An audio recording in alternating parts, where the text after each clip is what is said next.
Raising meat birds isn't about just feeding and processing. It's about a holistic system of raising happy, healthy birds that result in the highest quality of food. Today I'm walking you through every step from nutrition to brooding to breeding to final processing, and how our mobile chicken coop makes it easier and it benefits the land while we do it. Store-bought chicken has lost its taste, its value, and its ethics. But before you start buying chickens, there's a lot of things that you need to consider. First thing that you'll need to think about is your market, your spacing, your timing, your planning, and your processing. All of these things come together to make for a successful chicken harvest. When we think about market, this is where are these chickens gonna go ultimately? Are they gonna wind up on our table, or are we selling them to customers?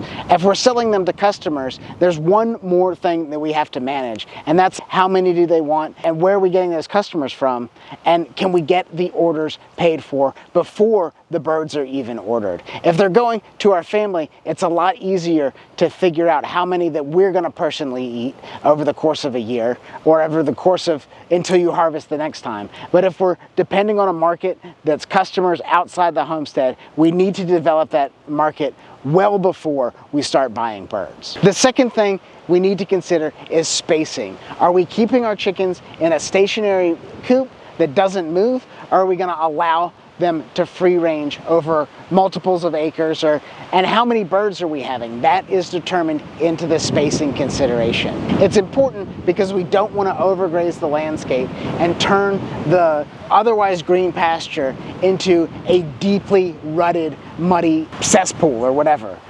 It really gets disgusting if we're leaving our chickens in the same place over and over and over again. But with healthy spacing considerations and the right management, we can actually be adding to the landscape overall.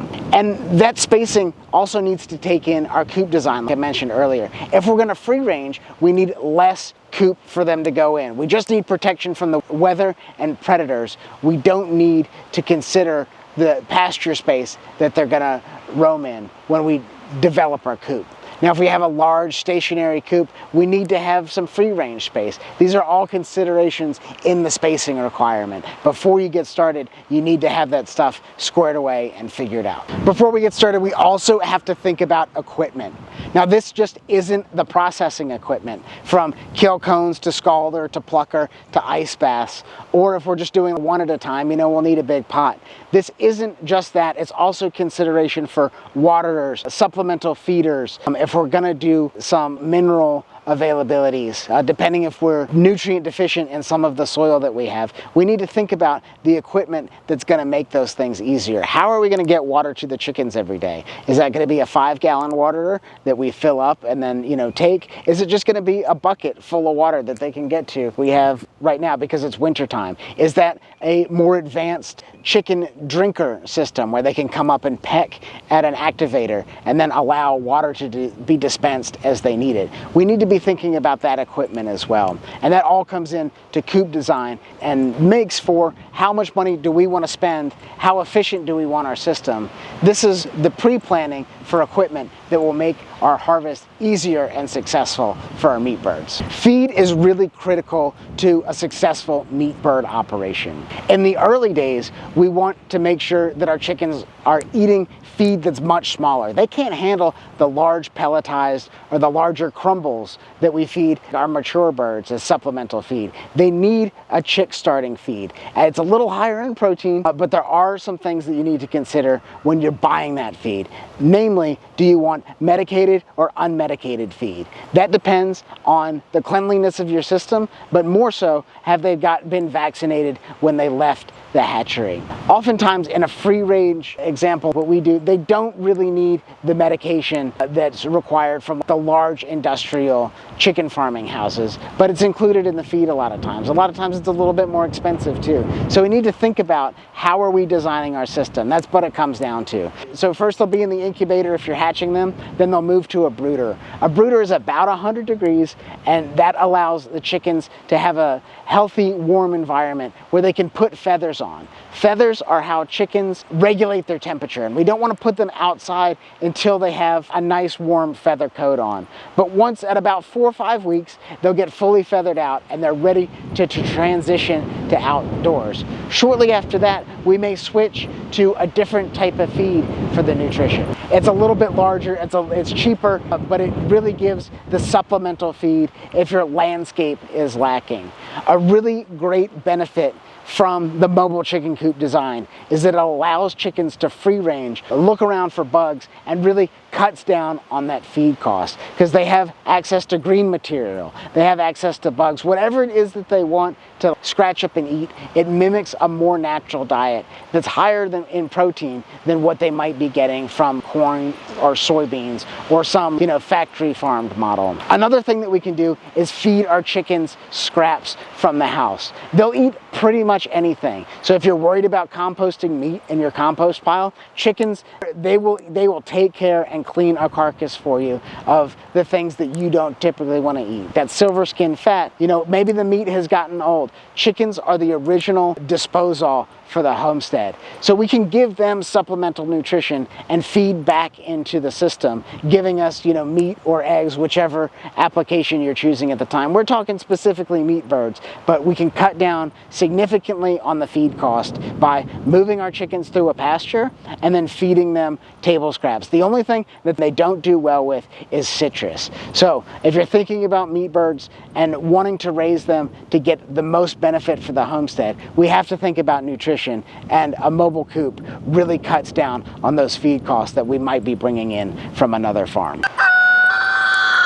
The next consideration is the environment and the daily care. This is cleanliness and airflow, super important to chickens. Oftentimes we see these beautiful, elaborate chicken coops that look great from a construction and architectural design perspective, but over time, the buildup and layer of chicken poop creates this ammonia wasteland where nothing wants to grow there. You don't want to go in there to clean it, and it's a super inefficient system. So by moving our chickens through a pasture environment, we can really get the highest quality produce. At the same time, we're reducing their feed cost, and we're making for a happy, healthy bird. They can go out looking for bugs, looking for green material, and they're not confined to a warehouse. Animals will only grow as big as the environment allows them to grow, and when they're outdoors, the environment's massive. That's the great thing about our mobile chicken coop design. When they're outside, the birds that we farm, they can get as big as they want within the lifespan that we allow them to.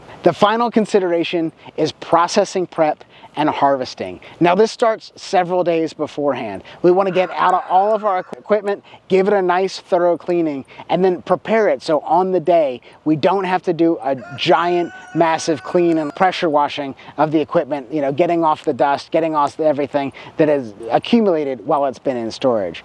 At the same time, we're preparing the chickens. The day before harvest, we're going to cut all their feed. So they'll have plenty of water, and we won't let them out of the coop. And what we're doing is we're cleaning out their gut. It becomes extremely hard to process a chicken that has a gut full of corn, full of grass, whatever it is you've been feeding them. It creates this, it's difficult. They have it in their neck, they have it in their stomach, and by not feeding them for a day, the chicken is allowed to be cleaned out, and it makes our processing a whole lot easier. They're not suffering at all, trust me. They're getting plenty of water, a little bit of bugs and stuff, but we're limiting their access to food the day before. That makes it a whole lot easier. So we're gonna wake up super early in the morning on the day because there's a lot of things that we have to get done. We have to get our ice ready. We have to light our propane, hook up the scalder, fill it up with water, clean all the surfaces, and be ready to go. So we'll do that, right as the sun is coming up.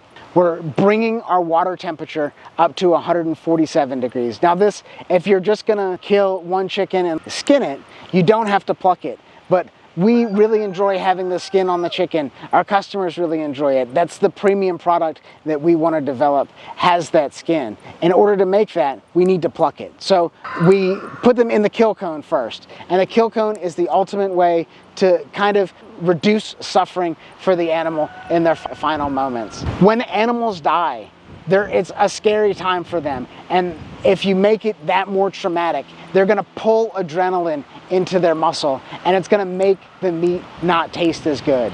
So by using a kill cone, we'll hang them upside down, and they'll essentially pass out.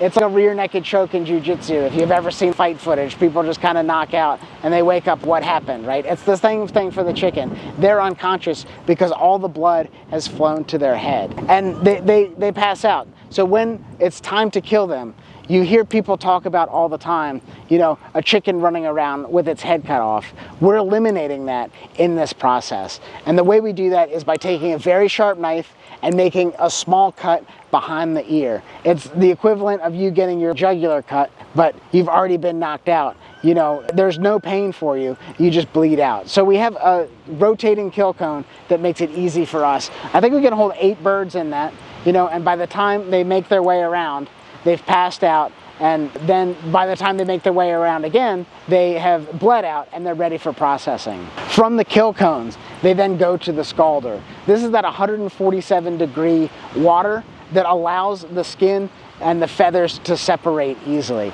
So we heat up the bird for maybe 30, 60 seconds. It really depends on the outside air temperature too, but 30, 60 seconds in there, and you'll know the amount of time because in the next step, your skin might tear. If it's been too long in there, when it goes into the plucker and we start beating the chicken around this drum to pluck it, we're gonna damage the chicken and hurt the skin. If the feathers are coming out very, very easily, and we can even test that in the scalder phase by grabbing the chickens and just pulling on the tail feathers. I know that maybe they need, you know, another rotation in the scalder or another dunking before they go back to the plucker. This is all science that we have to dial in through our experience. It's not prescriptive, and I can't tell you one size fits all. You have to get it from your experience and from doing it a couple times over. But it's very easy. This is in our DNA, it's in our nature to know how to process these animals, and it really doesn't take very long to figure it out. From the scalder, we don't want to keep, or from the plucker, the temperatures is about, you know, 145 degrees at this point. We don't want to hold that temperature inside the bird. So we put it directly into an ice bath that brings the temperature down for the first time. From the ice bath, we then take it to the processing table. This is where we're going to, and there's no feathers on it, we're going to remove the gland at the back of the chicken, at the tail. We're going to remove the insides and be really focused on getting the lungs. Oftentimes after, you know, the guts have been taken out, we forget about the lungs because they're hard to think about. But if you put your fingers inside, feel the rib cage and then slide them out, slide them, you know, in the hooking motion, the lungs come out, you'll feel them, but it's an important step not to forget. From there, we go to bagging. And we want to make sure that our chickens are bagged for the freezer or the customer, but they're also labeled. So these shrink wrap bags are really cool. And when we put the chicken in there, zip tie the end, make a little hole between the 2 legs, and as we dunk it into water, that bag shrinks around the chicken, pushing out all the air from that bag. Then there's a safe handling instructions that go on to that bird, and if we're doing the whole bird, we'll weigh it and put the weight on that label as well. You know, we sell things by the pound. Pound equals profit, so we want to make sure that our scale is efficient and accurate scale. When you buy a scale, you want it labeled for trade. It's not the scale that you're weighing your fat self on in the mornings. It's a scale labeled for trade. So once it's labeled for trade and it's all packaged, we need to bring the temperature down and make sure that it stays down. If we take these birds and put them directly into the freezer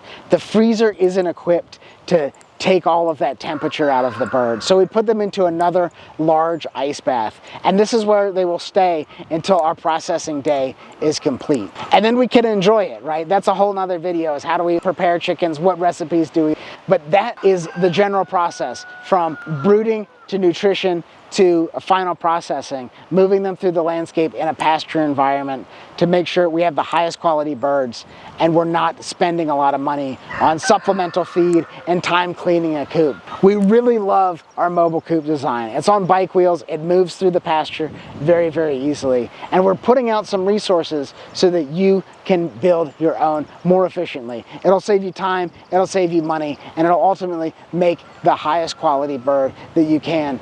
We're all about relocalizing the meat production. For so long, you know, the taste is, the grocery store chicken has lost its taste, it's lost its nutritional value. Regaining that for yourself is being in touch with the birds and making the landscape better over time. This is the power of regenerative design. This is the power of having chickens and incorporating them into your homestead. Every time they come through the landscape, you can look behind us and see how green that field is. It's because we've had chicken impact, left fertilizer behind, we've gotten meat birds out the deal, but it makes the system better and better every year, and it makes the system cheaper and cheaper. So we have the mobile chicken coop design. It's a free resource. Click the link below, download that. We've got all of our chicken mastery course stuff. We want this to be super efficient for you. All that information is in the link below, or you can check us out at sustainablehomestead.com.